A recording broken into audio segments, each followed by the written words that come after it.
আজকের আলোচনার কেন্দ্রবিন্দু হলো এই দুইটি আয়াত, যা নিয়ে আমি আপনাদের সাথে কিছুটা সময় বিস্তারিত আলোচনা করতে চাই। খুবই চমৎকার আয়াত। আয়াতগুলো একই সাথে ভীতিকর এবং বিস্ময়কর। আমেরিকার ডালাসে একবার এক বৃদ্ধা দাদির সাথে আমার পরিচয় হয়েছিল। আমি মসজিদ থেকে বের হচ্ছিলাম, আর তার কিছু সাহায্যের প্রয়োজন ছিল এবং আমি তাকে কিছুটা সাহায্যও করেছিলাম। তারপর আমরা কথা বলতে শুরু করি এবং তিনি বলেছিলেন আমি একজন ক্যালিগ্রাফার। তিনি ইরাকের বাসিন্দা ছিলেন। সত্যি? আপনি একজন ক্যালিগ্রাফার? দারুণ ব্যাপার। তো আমাকে কিছু ক্যালিগ্রাফি করে দিবেন? হ্যাঁ। তারপর আমি তার ছেলের সাথে দেখা করি এবং তাদের বাইয়েনা ক্যাম্পাসে আমন্ত্রণ জানাই, আর আমি তাকে আমাদের একটি পিলারে এই আয়াতটি লিখতে বলেছিলাম। তিনি বললেন আমি কি লিখব? আমি বললাম শুধু লিখুন কুল্লু নাফসিম বিমা কাসাবাত রহিনা। আমি হেঁটে এসে শুধু এটাই দেখতে চাই, আমি প্রতিদিন এটা দেখতে চাই। এই আয়াতটি বাহ্যিকভাবে বোঝা বেশ কঠিন, তাই আমি আপনাদের জন্য একটু একটু করে ব্যাখ্যা করব। চলুন প্রথমে এই আয়াতের সবচেয়ে কঠিন শব্দটি বুঝি, রহিনা। হয়তো এটি আপনাদের অনেকের জন্য নতুন শব্দ, রহিনা। রহিনা শব্দটি রহিন থেকে এসেছে, যা অন্য কিছুর সাথে আটকে থাকে। আল মুলাজিম আল মুতাকারিব। ওকে, এর আরেকটি অর্থ হলো আল মারহুন, মিনিং আল মাকবুদ। আমি সহজ বাংলায় ব্যাখ্যা করছি। ধরুন আমি আপনার গাড়ি ধার নিলাম এবং আপনি বললেন এই নিন চাবি, কিন্তু আপনার পাসপোর্টটি দিতে হবে। ঠিক আছে, এখন আমি পাসপোর্ট ফিরে পাবো যখন আপনার গাড়ি ফেরত দেব। ওকে, আপনি একটি গাড়ি ভাড়া করলেন, তারা আপনাকে তাদের গাড়ি ব্যবহার করতে দিচ্ছে, কিন্তু তারা আপনার কাছ থেকে কি চায়? তারা আপনার ক্রেডিট কার্ড চায়, তারা আপনার কিছু টাকা জামানত চায়, তারা হয়তো আপনার ব্যাংক থেকে কিছু টাকা তুলে নেবে, তারা তা রেখে দিবে। যখন আপনি তাদের গাড়ি ফেরত দেবেন, তারা কি করবে? সেই টাকা ফেরত দেবে। আপনি যদি কোনো হোটেলে চেক ইন করেন, আমার জীবনের অনেকটা সময় হোটেলে কাটাতে হয়েছে। হোটেলে চেক ইন করলেন, আমরা জামানত হিসেবে 500 টাকা জমা রাখছি। জামানত অর্থ আমি যদি হোটেলের তোয়ালে পুড়িয়ে ফেলি, তাই না?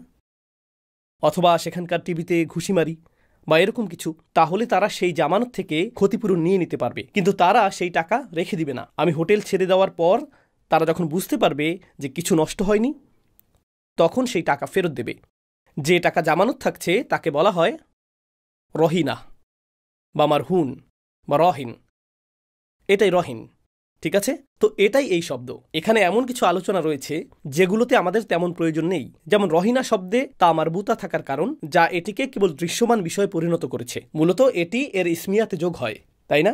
এবং এর অর্থ হলো এটি এমন বস্তুগত কোনো জিনিস যা আপনি কারো কাছে রেখে গেছেন, তাই না? এই নিন আমার আংটি। আমি কি ঘোড়াটা ধার নিতে পারি? এই নিন আমার আংটি, আমি আপনার ঘোড়া ধার নিব আর আপনাকে আমার আংটিটা দিব, এরপর আমি আপনাকে ঘোড়াটি ফিরিয়ে দেব। এখানে বস্তুগত কোনো জিনিস জামানত রাখা হয়েছে। এখন আমি বিষয়টা উল্লেখ করলাম, আমি আপনাদেরকে টাকা, আংটি বা এই জাতীয় কিছু জামানত রাখা নিয়ে উদাহরণ দিয়েছি। কুল্লু নাফসিম বিমা কাসাবাত রহিনা। প্রত্যেক ব্যক্তি, আপনি এবং আমি সবাই আটকে আছি, জামানত হিসেবে আটকে আছি। আমরা যা কিছু করি তার বিনিময়ে। এই বিষয়টি বেশ জটিল ছিল। ওকে, উদাহরণটির কথা আবারও স্মরণ করুন। ধরুন আমি আপনার কাছ থেকে ধার নিয়েছি, আপনি আমার পাসপোর্টটি রেখেছেন। আয়াতের প্রেক্ষাপটে আপনিই হলেন পাসপোর্ট, আপনাকেই জামানত রাখা হয়েছে, এবং যখন আপনি মূল্য প্রদান করবেন আপনাকে মুক্তি দেওয়া হবে। সুতরাং কোনো কিছু বন্দি করে রাখা হয়েছে, বা এই ক্ষেত্রে আপনি বলতে পারেন জিম্মি করে রাখা হয়েছে, তাই না? কারণ কেউ পাসপোর্ট জিম্মি করে রাখে, কেউ টাকা জিম্মি করে রাখে, আর যখন দাবি পূর্ণ হয় তখন তা ছেড়ে দেওয়া হয়। এই আয়াতে কাকে জিম্মি করে রাখা হয়েছে? প্রত্যেক মানুষকে জিম্মি করে রাখা হয়েছে। আমরা ইতিমধ্যেই বন্দী। স্বাধীন ইচ্ছার কথা বলার পরেই আল্লাহ বিস্ময়কর এই আয়াতটি উল্লেখ করেছেন। আল্লাহ বলেছেন যে চায় সামনে এগুতে পারে, যে চায় পেছনে যেতে পারে। প্রসঙ্গক্রমে তোমাদের প্রত্যেকেই একজন বন্দী, জিম্মি, জামানত। বন্দী, জিম্মি, তাহলে কিভাবে আপনি নিজেকে মুক্ত করবেন? আল্লাহ বলছেন বিমা কাসাবাত। প্রসঙ্গক্রমে বিমা কাসাবাত হলো মুকদ্দম। আল্লাহ বলেননি যে কুল্লু নাফসিন রহিনাতুন বিমা কাসাবাতুন। না, কুল্লু নাফসিন বিমা কাসাবাত রহিনাতুন। প্রত্যেক ব্যক্তিকে জিম্মি করে রাখা হয়েছে, জামানত হিসেবে আটকে রাখা হয়েছে। শুধুমাত্র কিসের বিনিময়ে মুক্তি প্রদান করা হবে? যা তারা উপার্জন করেছে, এই জীবনে যা তারা উপার্জন করেছে, যে কাজ তারা করেছে এবং যা তারা উপার্জন করেছে। এটা বেশ ভারী। এখন চলুন ইসলামের স্বাধীনতার ধারণাটি ব্যাখ্যা করি। পছন্দের স্বাধীনতা আছে, কিন্তু কর্মফলের কোনো স্বাধীনতা নেই। বিষয়টা লিখে ফেলুন যাতে আপনাদের মনে থাকে। শেষ আয়াতটি ছিল পছন্দের স্বাধীনতা বিষয়ক। এটা কর্মফলের স্বাধীনতা নয়। এই জীবনে আমি যা কিছুই করি, আমি যাই করি, তা হলো অদৃশ্য কারাগার থেকে নিজেকে মুক্ত করার একটা চেষ্টা, যে কারাগারে আমি ইতিমধ্যেই আছি, কর্মফলের কারাগার। তাই যদিও আমি স্বাধীন সাজার ভান করি, আমি আসলে আমার কাজের সাথে আটকে আছি। আমি আমার কর্মের সাথে শৃঙ্খলিত, আর সেই কাজগুলো আল্লাহর কাছে উপস্থাপন করা হচ্ছে, যিনি প্রতিটি আত্মাকে জামানত রেখেছেন। হয় আমাদের করা সেই পরিশোধগুলো নেতিবাচক পরিশোধ, অথবা সেগুলো ইতিবাচক পরিশোধ। তো একটি ভালো কাজ হলো ইতিবাচক পরিশোধ, একটি খারাপ কাজ হলো নেতিবাচক পরিশোধ, একটি ভালো কাজ হলো একটি ইতিবাচক পরিশোধ। আসলে আমাদের প্রত্যেকেই ইতিমধ্যেই কারাগারে আছি, এবং একমাত্র জিনিস যা আমাদেরকে এই কারাগার থেকে মুক্ত করবে তা হলো আমরা এই জীবনে যা করি, এই জীবনে আমরা যা উপার্জন করি। বিমা কাসাবাত রহিনা। তো পূর্ববর্তী আয়াতে আমি আমার পছন্দের জন্য সম্পূর্ণ দায়ী, এবং এই আয়াতে এই জীবনে আমি যা কিছু উপার্জন করি তার জন্য আমি সম্পূর্ণরূপে দায়ী। আমি দায়ী বিমা কাসাবাত। আপনি যদি এটুকু বুঝেন, এর অর্থ হলো আমাদের ক্ষেত্রে শুরুর অবস্থাটি হলো আমরা সমস্যায় আছি। বাস্তবতা এটা নয় যে আমরা ঠিক আছি, বাস্তবতা হলো আমরা সমস্যায় আছি, এবং সমস্যা থেকে বেরিয়ে আসার একমাত্র উপায় হলো ক্রমাগত পরিশোধ করতে থাকা। আর আল্লাহ একমাত্র যে পরিশোধ গ্রহণ করবেন তা কি? আপনার ইতিবাচক উপার্জন, বিমা কাসাবাত। আল্লাহ ঠিক এটাই বুঝিয়েছেন যখন তিনি বলেছেন ইন্নাল ইনসানা লাফি খুসর। মানব জাতির জন্য শুরুর অবস্থাটি হলো তারা ক্ষতির মধ্যে রয়েছে। মানুষ ক্ষতির মধ্যে রয়েছে, মাহবুস, কারাগারে অবরুদ্ধ। আক্ষরিক অর্থেই মুআদ্দুন মাহবুস আলাই, তাদেরকে আটকে রাখা হয়েছে। অবস্থা যদি তাই হয়, একজন মুসলিম হয়তো অন্য কাউকে দেখে যে নিজেকে স্বাধীন মনে করে, এবং সে যা খুশি তাই করে, আর সে উপলব্ধি করে ও আল্লাহ, তারা তাদের মুক্তির জন্য মূল্য বাড়িয়েই চলছে প্রতিটি নেতিবাচক পরিশোধের মাধ্যমে। আপনি জানেন আপনার অ্যাকাউন্টের ব্যালেন্স নেতিবাচক হতে পারে, তাই না? যখন আপনার অ্যাকাউন্ট ব্যালেন্স নেগেটিভ 20,000 আর আপনি 20,000 টাকা জমা করলেন, তখন কি হয়ে যায়? 0। মুক্তির জন্য আপনাকে 1 লাখ টাকা জমা করতে হবে, কিন্তু আপনি ইতিমধ্যেই নেতিবাচক 2 লাখে আছেন। আর তারপর আপনি নেতিবাচক 4, নেতিবাচক 6, নেতিবাচক। ও আল্লাহ, এমন হতে পারে যে মুক্তি পাওয়ার জন্য পরিশোধের পরিমাণ হয়তো খুব সামান্য ছিল, কিন্তু সমস্যা হলো আপনি নেতিবাচকের দিকে অনেক দূর চলে গেছেন। বুঝতে পারছেন? তো এখন আপনি আর 10 টাকার দায়বদ্ধ নন, বরং আপনি 10 কোটি 10 টাকার দায়বদ্ধ, তাই না? আল্লাহ সেই লোকদের জন্য কি করেন যারা আল্লাহর কাছে ব্যাপকভাবে ঋণী এবং তাদের জামানত অনেক বিশাল। শুধু তওবা করো, আমি সব মুছে দেব, আমি শুধু 0 দিয়ে গুণ করে দেব। বস্তুত যদি এটি নেতিবাচক দিকে 10 কোটি হয়, আমি এটিকে ইতিবাচক দিকে 10 কোটি বানিয়ে দেব, যদি শুধু তওবা করো। একটি জিনিস, একটি তওবা। শুধু আন্তরিকভাবে আল্লাহর দিকে ফিরে আসুন, আপনি মুক্ত। আল্লাহর দিকে ফিরে আসাই আমাদের স্বাধীনতা, এবং এটি শুধু আখিরাতের স্বাধীনতাই নয়, চূড়ান্তভাবে এটি তো আখিরাতের স্বাধীনতা বোঝাই, কিন্তু আমার যুক্তিতে এই আয়াতটি দুনিয়ার ক্ষেত্রেও প্রযোজ্য। প্রত্যেক ব্যক্তি তার কৃতকর্মগুলো দ্বারা জিম্মি হয়ে আছে। মানুষ মদ্যপানের কাছে জিম্মি হয়ে আছে, মানুষ যৌন আসক্তি দ্বারা, পর্নোগ্রাফি দ্বারা জিম্মি হয়ে আছে, মানুষ মাদকের কাছে জিম্মি হয়ে আছে, মানুষ সময়ের অপচয় দ্বারা জিম্মি হয়ে আছে। তাদের দোষ যাই হোক, তাদের অপরাধ যাই হোক, তারা সেটার দ্বারা জিম্মি। তারা এর মধ্যে নিজেদেরকে নিমজ্জিত রেখেছে। একমাত্র কিছু মানুষ আসলে এই আসক্তিগুলো, এই বদভ্যাসগুলো থেকে মুক্ত রয়েছে।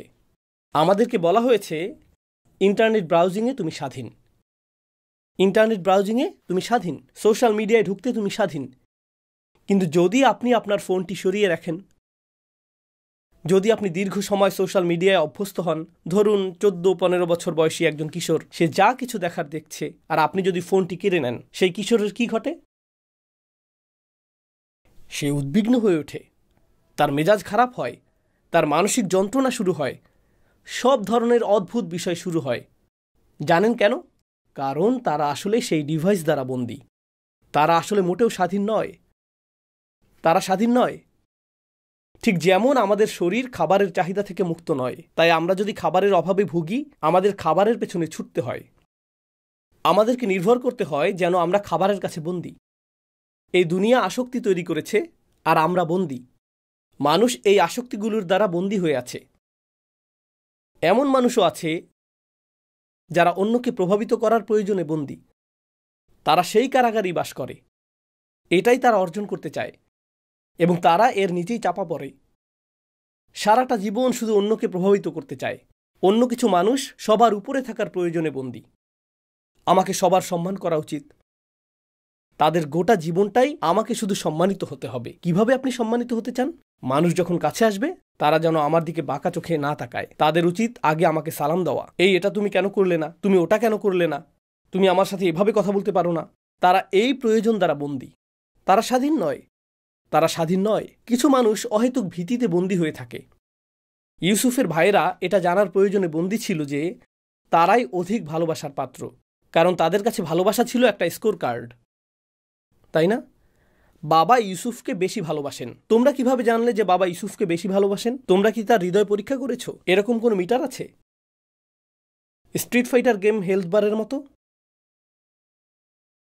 কিভাবে তোমরা জানলে তিনি তাকে বেশি ভালোবাসেন? আমাকে বলো। তারা তাকে সরিয়ে দিল আর তিনি এখনও তাকে বেশি ভালোবাসেন। তোমরা কিভাবে জানলে যে তিনি তাকে বেশি ভালোবাসেন? কিন্তু আমাকে জানতে হবে। এ ব্যাপারে আমার কিছু একটা করা প্রয়োজন। তারা তাদের প্রয়োজনে বন্দী। কারো উপর মানসিক নির্ভরতা, রাগ। কিছু মানুষ তাদের রাগের দ্বারা বন্দী। কিছু মানুষ অনুশোচনায় বন্দী হয়ে থাকে। কুল্লু নাফসিন বিমা কাসাবাত রহিনা। মানুষ কারাগারে বাস করছে। আখিরাতে একটি কারাগার অপেক্ষা করছে। কিন্তু মানুষ এই জীবনে নিজেদের জন্য কারাগার তৈরি করতে অত্যন্ত পারদর্শী। আমরা এতে খুবই পারদর্শী। এবং এই আয়াতটি বলছে অন্য কেউ আপনাকে কারাগারে রাখেনি। এটা আপনার নিজের তৈরি কারাগার। আর একমাত্র যিনি আপনাকে তা থেকে মুক্ত করতে পারেন তিনি কে? আপনি এবং আপনার কর্ম। সুতরাং আপনি এমন কাজ করতে পারেন যা আপনাকে আরও কারারুদ্ধ করবে, অথবা আপনি কারাগার থেকে মুক্তির পথ অর্জন করতে পারেন। আপনি যদি এই অর্থে এবং স্বাধীনতা নিয়ে ভাবেন, নারীদের হিজাব পরিহিত দেখলে মানুষ কেন এত বিচলিত হয়? সকলেই স্বাধীন। তুমি স্বাধীন নও কেন? তুমি নিপীড়িত। তারা খুবই বিরক্ত। আমার এমন কিছু অমুসলিম নারীর সাথে কথা বলার সুযোগ হয়েছে যারা পর্দা করে না এবং তারা কর্পোরেট জগতে কাজ করে। আমি বললাম, আপনার কর্মক্ষেত্র নিয়ে কিছু বলুন। সবচেয়ে কঠিন বিষয় কোনটি? তারা বলে কাজের জন্য তৈরি হওয়া। কয়েকজন মহিলা আমাকে বলেছে কাজের জন্য তৈরি হওয়াই সবচেয়ে কঠিন কাজ। আমি বললাম, কেন কেন এত কঠিন? আপনার দাঁত ব্রাশ করাটা কি খুব কঠিন? না, আমাকে মেকআপে অনেক বেশি সময় দিতে হয়। নির্দিষ্ট ধরনের পোশাক পরতে হয়। নির্দিষ্ট ধরনের পোশাক বলতে কি বোঝায়? সে বলল, আপনি তো জানেন। আমি বললাম, আমি জানি না, আপনি কি বোঝাতে চাইছেন? সে বলল, দেখুন, আপনার লুক যদি বিশেষ ধরনের না হয় আপনি উন্নতি করতে পারবেন না। তো আমি বললাম, আপনাকে একটা কথা জিজ্ঞেস করি। আমরা ইসলাম নিয়ে কথা বলছি না, আপনাকে একটা বিষয় জিজ্ঞেস করি। এই সমস্ত প্রত্যাশার কারণে আপনি কি নিজেকে বন্দী মনে করেন? সে বলল, হ্যাঁ, ছেলেরা কত স্বাধীন। তারা যেমন খুশি পোশাক পরতে পারে এবং সেভাবেই যেখানে খুশি যেতে পারে, কিন্তু আমরা তা পারি না। ওয়াও! আর আপনি সেই সব নারীদের বলছেন বন্দী যাদেরকে এরকমটা করতে হয় না। আপনিই তো বন্দী। আপনিই তো বন্দী। এবং এই কারাগারে আপনি মারা যাচ্ছেন। কুল্লু নাফসিন বিমা কাসাবাত রহিনা। অমুসলিমদের কথা ভুলে যান। অমুসলিমদের বদনাম করে আপনাকে ভালো অনুভব করানোর জন্য আমি এখানে আসিনি। আমি চাই আপনি নিজের ব্যাপারে খারাপ অনুভব করুন।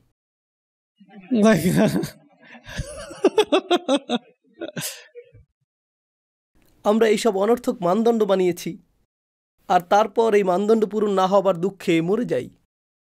একটা বিয়ে কেমন হতে হবে? এখন আমরা এই মানদণ্ড তৈরি করেছি। এই মানদণ্ড ইনস্টাগ্রাম থেকে অবতীর্ণ হয়েছে। আর এখন আপনার বিয়ে যদি সেই রকম না হয়, এটা আমার জীবনের সবচেয়ে খারাপ দিন। কেন? কেন? আমরা নিজেদের জন্য এমন কারাগার বানিয়েছি যার কোনো প্রয়োজনই ছিল না। আমরা নিজেদেরকে জিম্মি বানিয়েছি। আর সেই কারাগারে নিজেদেরকে রাখার জন্য আমরা যে কোনো কিছু করতে প্রস্তুত। ইসলাম আসলো এবং মুক্তিদান করল। আপনাকে শুধুমাত্র একজনেরই দাসত্ব করতে হবে, আর তিনি হলেন আল্লাহ। আর হ্যাঁ, আপনার খারাপ কাজের জন্য আপনাকে জিম্মি করে রাখা হয়েছে, আর নিজেকে মুক্ত করার জন্য আপনি ভালো কাজ করতে পারেন। শুধু মানুষ হয়ে উঠুন। আপনার জীবনের একমাত্র উদ্দেশ্য হওয়া উচিত আমি কি সঠিক কাজটি করছি। আপনার উদ্দেশ্য আর এটা থাকবে না যে আমি কি জনপ্রিয় কোনো কাজ করছি, আমি কি ফ্যাশনেবল কোনো কাজটি করছি, আমি কি সবচেয়ে বেশি অর্থ উপার্জনকারী কাজটি করছি, আমি কি প্রতিযোগিতামূলক কাজটি করছি। এই প্রশ্নগুলো অদৃশ্য হতে থাকবে। একমাত্র প্রধান যে প্রশ্ন থেকে যাবে তা হলো আমি কি সঠিক কাজটা করছি। শুধু এটুকুই। আমি কি সঠিক জিনিস অর্জন করছি, ব্যাস এটুকুই। কি অসাধারণ এক বিশ্ব দর্শন। আর এটাই স্বাধীনতা। আমি সঠিক কাজটি করতে স্বাধীন যখন অন্যেরা সবাই কারাগারে রয়েছে। তারা আমার উপর চাপিয়ে দিতে পারে না। এমনকি সেই মেয়েরা যাদের বিষয়ে সেদিন কথা হচ্ছিল, এক তরুণী ইনফ্লুয়েন্সার নারীদের ব্যাপারে বলছিল যারা পর্দা ত্যাগ করেছে, ইত্যাদি ইত্যাদি।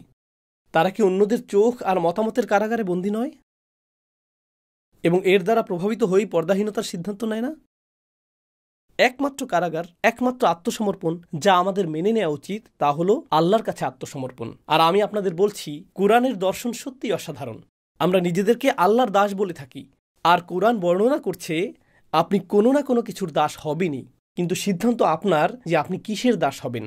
আপনি হবেন ফ্যাশনের দাস, টাকার দাস, মানুষের দাস, সংস্কৃতির দাস, মানদণ্ডের দাস, জনপ্রিয়তার দাস, আপনার অহংকারের দাস, অথবা আল্লাহর দাস। আপনি যদি আল্লাহকে মেনে না নেন তবে অন্য কিছুর দাসে পরিণত হবেন, কিন্তু যদি আল্লাহকে বেছে নেন অন্য সকল দাসত্ব থেকে আপনি মুক্তি পাবেন। এটাই স্বাধীনতা। এটা আপনাকে অন্য সব কিছু থেকে মুক্ত করবে। একেই সত্যিকার অর্থে বলা হয় শৃঙ্খল ভাঙা। আল্লাহ বলেছেন বাস্তবতা হলো প্রত্যেক মানুষ শৃঙ্খলে আবদ্ধ হয়ে আছে। এখানে কেবল একটিই বিষয় আছে, আমরা সকলেই আবদ্ধ। আমরা আসলে স্বাধীন নই। আমাদের করা প্রতিটি কাজই এরকম। কল্পনা করুন আমার উপর হাজারো শিকল রয়েছে। আমার প্রতিটি ভালো কাজ সেই শিকলগুলোর একটি করে ভাঙছে, অথবা আমার প্রতিটি খারাপ কাজ সেই শিকলগুলোর সাথে একটি করে যোগ করছে, আর আমি সেই শিকলগুলো দেখতেও পাই না। তারপর বিচারের দিনে সেই সমস্ত শিকল প্রকাশ পাবে। এটাই কুল্লু নাফসিম বিমা কাসাবাত রহিনা। এটা কেবল তাদের অর্জন যা তারা করছে, এর জন্যই তারা জিম্মি হয়ে আছে। সুবহানাল্লাহ। এটি একটি বিস্ময়কর এবং আশ্চর্যজনক বাস্তবতা। এটি একটি অবিশ্বাস্য বাস্তবতা। এটি আপনার ও আমার উদ্দেশ্যে আল্লাহর বলার একটি উপায় যে কেউ আমাদের কারাগারে রাখেনি, আমরাই রয়েছি। আমরাই রয়েছি। এটা অসম্ভব। আমি অনেক বেশি ভুল করেছি। আমি অনেক দূরে। আমি কারাগারের গর্তের অনেক গভীরে আছি। আমার পক্ষে উপরে উঠে আসার কোনো উপায় নেই। না, আপনার মুক্তি পাওয়া সম্ভব সহজেই। ইল্লা আসহাব আল ইয়ামিন, ডান দিকের লোকেরা ছাড়া। আল্লাহ বলেছেন আসহাব আল ইয়ামিন। জানেন, এটা বিচার দিবসের মানুষদের একটা বর্ণনা। সেখানে বাম দিকের মানুষ থাকবে এবং ডান দিকের মানুষও থাকবে, এবং এমন মানুষও থাকবে যারা তাদের আমলনামা ডান হাতে পাবে, তাই তাদেরকে ডানপন্থী লোক বলা হয়। কিছু মানুষ তাদের আমলনামা বাম হাতে পাবে। সেখানে এমন লোক আছে যাদের উপর মূলত অভিশাপ রয়েছে। আসহাবুল মাশআমা, অশুভ, অভিশপ্ত। আসহাবুশ শিমাল, কিন্তু ডান দিকের লোকেরা হলো আসহাবুল ইয়ামিন। আসহাবুল মাইমানা মা আসহাবুল মাইমানা ওয়া আসহাবুল মাশআমাতি মা আসহাবুল মাশআমা। কিন্তু ইয়ামিনের আরও একটা অর্থ আছে। আরবিতে ইয়ামিন বলতে শপথ বোঝানো হয়। সুতরাং যখন আপনি ইয়ামিন গ্রহণ করেন আপনি একটি শপথ নিচ্ছেন। এরা হলো সেই সব লোক যারা আল্লাহর কাছে কৃত শপথ রক্ষা করেছে। এরাই ইয়ামিনের অধিকারী। এমনকি পৃথিবীতে আসার আগেও তারা ইতিমধ্যেই আল্লাহর কাছে একটি প্রতিশ্রুতি দিয়েছিল, এবং সেই ফিতরা অনুযায়ী তারা তাদের প্রতিশ্রুতি রক্ষা করে চলেছে। এরাই হলো ইয়ামিনের অধিকারী মানুষ। ইয়ামিন অর্থ সম্মানজনক কাজ করাও বোঝায়, কারণ ইয়ামিন বা ডান হাত ভালো কাজকে প্রতিনিধিত্ব করে। এটি আপনার চুক্তি পূরণের প্রতিনিধিত্ব করে। ডান হাতকে আপনি চুক্তি করার জন্য নির্ভরযোগ্যতা প্রদর্শনের কর্মর্দন করতে ব্যবহার করেন। আপনি ডান হাত মিলিয়েছেন মানে হলো আপনি এখন এর জন্য দায়ী, আপনি এর উপযুক্ত। বিশ্বজুড়ে আদালতগুলোতে এবং নতুন পুরাতন সকল সংস্কৃতিতে আপনি আপনার ডান হাত দিয়ে সাক্ষ্য দেন। আপনি আপনার বুকে হাত রাখেন এবং অঙ্গীকার করেন। আপনি প্রতিশ্রুতি দেন, তাই না? ডান হাত হলো সংস্কৃতি, সম্মান, ন্যায় এবং সততার প্রতীক। এরা হলো সততার মানুষ। এরা এমন লোক যারা সঠিক উপায়ে কাজ করে। যখন আপনি ভুল উপায়ে কাজ করেন আপনি আপনার বাম হাত ব্যবহার করেন। যখন আপনি সঠিক উপায়ে কাজ করেন আপনি ডান হাত ব্যবহার করেন। ইল্লা আসহাবুল ইয়ামিন, একমাত্র মানুষ যারা জিম্মি নয় তারা হলো ডান হাতের সঙ্গী। এই কথার দ্বারা বড় একটি চিন্তার দ্বন্দ্ব সৃষ্টি হবার সম্ভাবনা থেকে যায়। আমি আপনাদের মতো করে নিজেই একটা প্রশ্ন করছি, কিন্তু উস্তাদ আমার একটা প্রশ্ন আছে। আমি ভেবেছিলাম আমরা কেবলমাত্র আল্লাহর করুণার দ্বারাই জান্নাতে প্রবেশ করব, কিন্তু এখন দেখলাম মুক্তি লাভের একমাত্র উপায় হলো আমাদের কর্মফল। তাহলে কোনটা সঠিক, আমাদের কর্মফল নাকি আল্লাহর করুণা? প্রশ্নটির জন্য আপনাকে ধন্যবাদ প্রিয় শ্রোতা। এখন আমি এর উত্তর দেওয়ার চেষ্টা করছি, কারণ সহিহ হাদিসে এসেছে যে আমরা একমাত্র কিসের দ্বারা জান্নাতে প্রবেশ করব? আল্লাহর করুণা। আমাদের কৃতকর্ম যথেষ্ট নয়। আর এখন আল্লাহ বলছেন তোমরা মুক্তি পাবে না কোন জিনিসটি ছাড়া? যা তোমরা অর্জন করেছ। তাই মনে হচ্ছে একটি দ্বন্দ্ব রয়েছে। আমরা কি কেবল আল্লাহর করুণাতেই জান্নাতে যাব, নাকি আমাদের কর্মের দ্বারা? আসুন গোটা ব্যাপারটা আরেকবার ভেবে দেখি। আমার আমল কখনোই যথেষ্ট হবে না, কখনোই না, কারণ জান্নাত আসলেই অনেক দামি, তাই না? দেখুন, পৃথিবীতে অনেক চমৎকার স্থান রয়েছে। ইউরোপে সুইজারল্যান্ডের মতো জায়গাগুলো অত্যন্ত সুন্দর। ফ্রান্সের এমন কিছু অংশ আছে যা অত্যন্ত সুন্দর। আমি নিশ্চিত জার্মানিরও কিছু অংশ অত্যন্ত সুন্দর, তাই না? আমি এখনো সেগুলো দেখিনি, তবে আমি নিশ্চিত। আমি বার্লিন গিয়েছি। এর চেয়ে বেশি আমাকে কি করতে বলেন?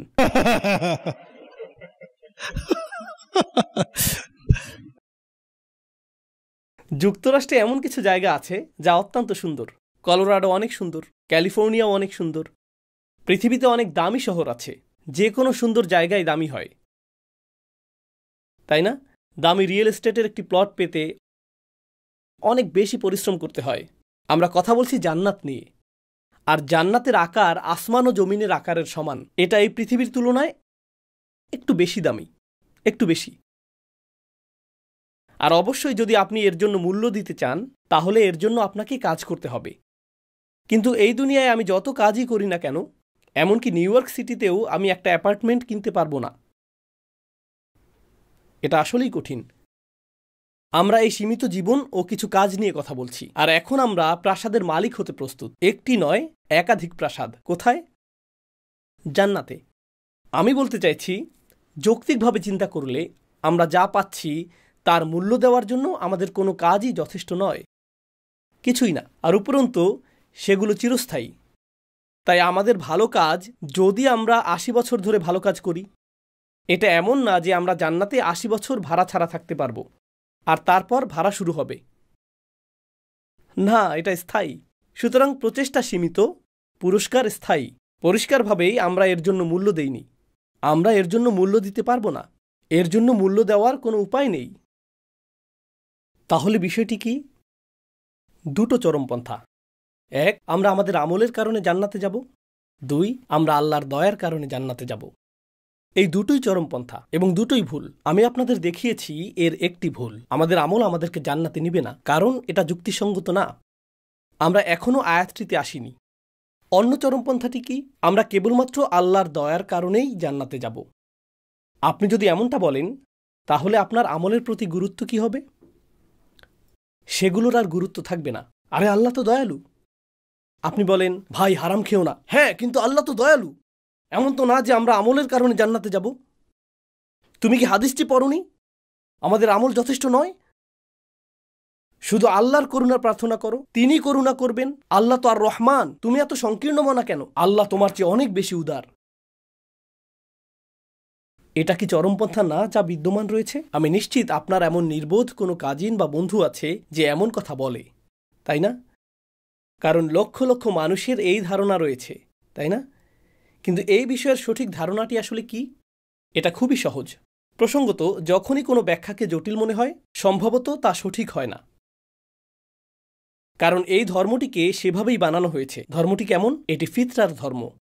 এটা আপনার বুদ্ধির সাথে একত্ব হয়, এটা আপনার প্রকৃতির সাথে একত্ব হয়, এবং আল্লাহ যা বলেন তার অর্থের সাথে আপোষ করে না। এটা কেবলই সরলতাপূর্ণ ধর্ম। তাহলে বিষয়টিকে দেখার সহজ সরল উপায়টি কি? আল্লাহ এই সূরাতে দুটি জিনিসকে একত্রিত করেছেন। আল্লাহর হেদায়েত, যা আপনারা আগে দেখেছেন, এবং আমাদের ইচ্ছা। আপনাদের মনে আছে?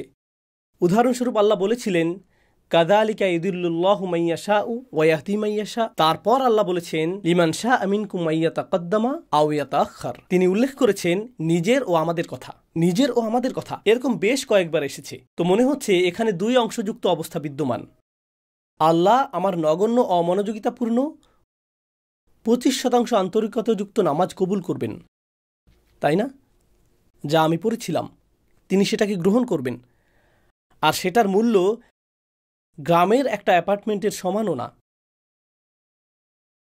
তিনি সেটাই গ্রহণ করবেন।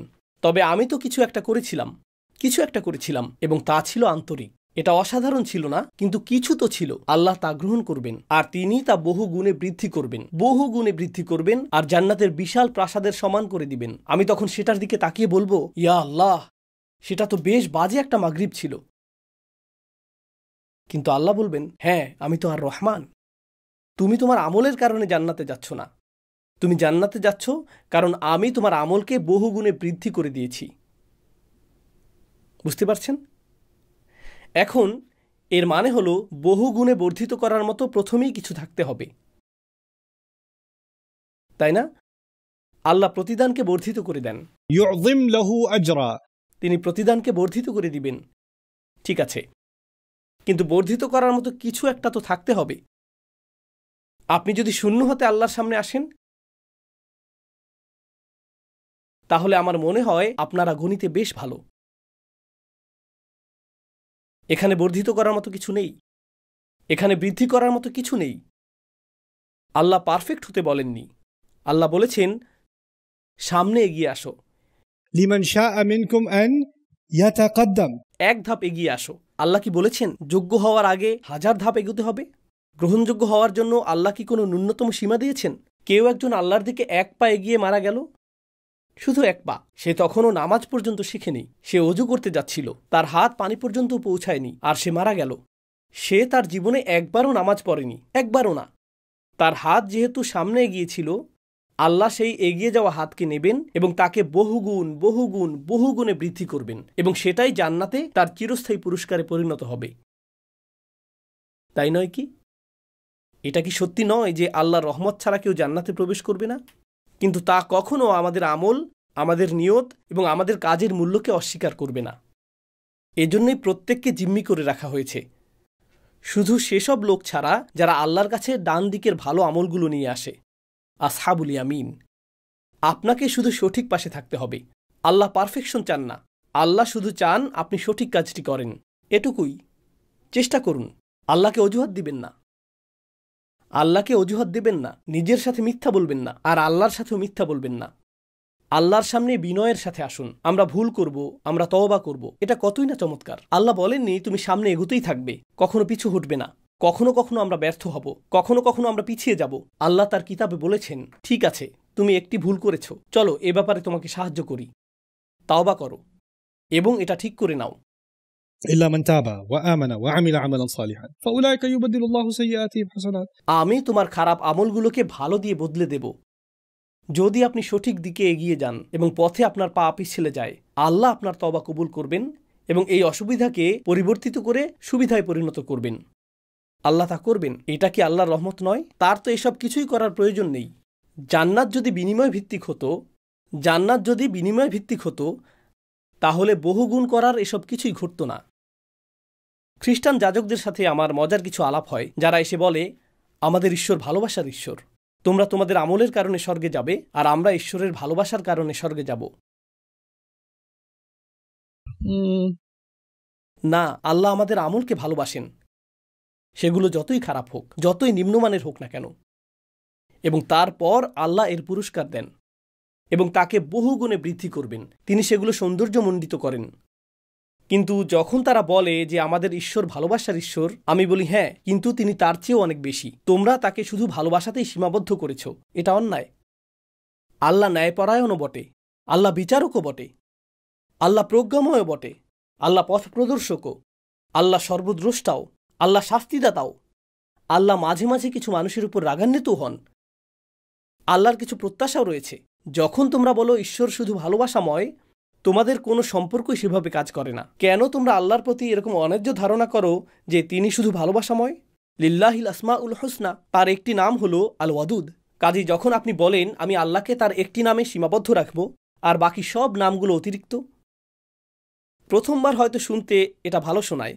যখন আপনি এই বিষয়টি কোরআনের দৃষ্টিকোণ থেকে ভাবেন, আপনি বলবেন, তাহলে স্রষ্টাকে নিয়ে ভাবার বাকি সব উপায়গুলোর কি হবে? তাই না? তাহলে কি পেলাম? কুল্লু নাফসিন বিমা কাসাবাত রাহিনা। আমাদের কেউই আসলে স্বাধীন নই। শুধু এই চিত্রটি আপনার মনে রাখুন, আমাদের সাথে অদৃশ্য সুতো বাঁধা আছে, যা আমাদেরকে জাহান্নামের দিকে টেনে নিয়ে যাচ্ছে, এবং আমাদের ভালো আমলগুলো সেই সুতোগুলোর প্রত্যেকটিকে ছিঁড়ে ফেলছে। এগুলো এই কাজটাই করছে। إلا أصحاب اليمين। তো আমি আজকে এটুকুই আপনাদের সাথে শেয়ার করতে চেয়েছিলাম। আজকের মতো এখানেই শেষ করছি। বারাকাল্লাহু লি ওয়া লাকুম ফিল কুরআনিল হাকিম ওয়া নাফা'নি ওয়া ইয়্যাকুম বিল আয়াতি ওয়াজ যিকরিল হাকিম।